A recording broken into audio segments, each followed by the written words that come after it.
Shifting gears just so quickly, did you ever see the post that was floating around Facebook? And it was kind of a negative post about Zillow. And the negative post was, oh my gosh, Zillow was ripping off real estate agents. I'm paraphrasing.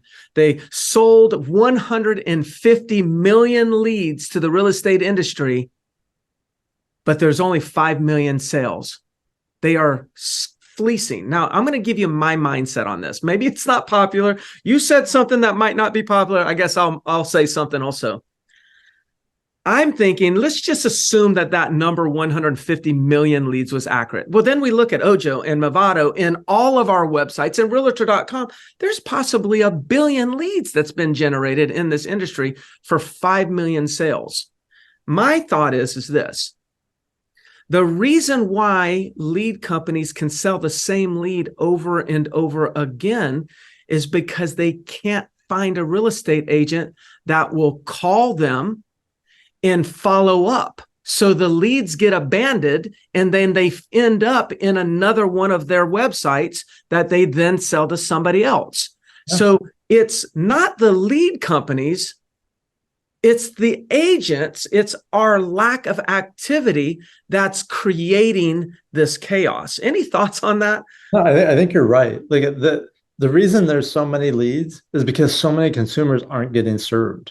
Yes. Right? If I fill out a lead form and I get a great agent connects with me and helps me and builds trust and rapport with me, and now I'm working with that agent, I'm not going back to the website filling out more lead forms to get more calls from agents. But if I fill out a lead form and no one gets a hold of me, or the person that does doesn't follow up, or if I never hear from them again, then I got to go through that process again.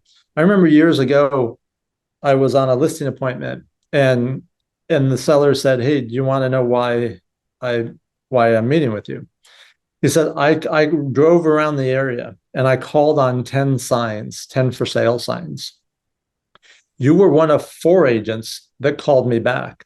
I'm meeting with 3 of you. The 4th one, it took him 2.5 days to call me back. So I didn't even meet with him. He said, you were the first one that called me back, and that's why I'm meeting with you first. But I thought at the time, that's crazy. Like here's a consumer calling on a sign for an agent. That's why agents put up signs, so people will call them, and then not to even hear from them.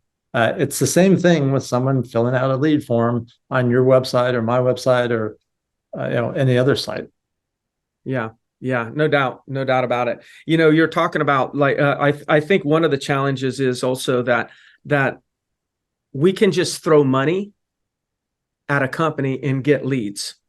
Before, you and I especially, gosh, and a lot of our friends, I mean, we worked hard to get a lead, and we stood up with headsets on and we were hitting those phones for years to get these leads. We had so much more invested. We had sweat invested in generating those leads. And when we got one, boy, did we work hard. Now you just throw a few dollars at it and get it. You don't have that sweat equity anymore.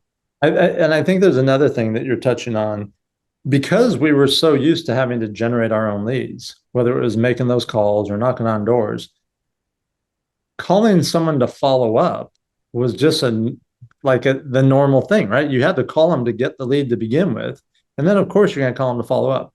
I think when agents haven't built the muscle of generating their own leads, and the leads are just being given to them or they're just buying them, then that follow-up is a new muscle that they haven't developed yet. And like we started off at the beginning, most of it's mindset, getting your mind right and having the right thoughts, attitude, approach, expectations. But like anything, building that muscle, then it becomes second nature, like going to the gym or brushing our teeth every day, or, all the things we normally do that have become a habit. They haven't really gotten to the point where these things have become habits.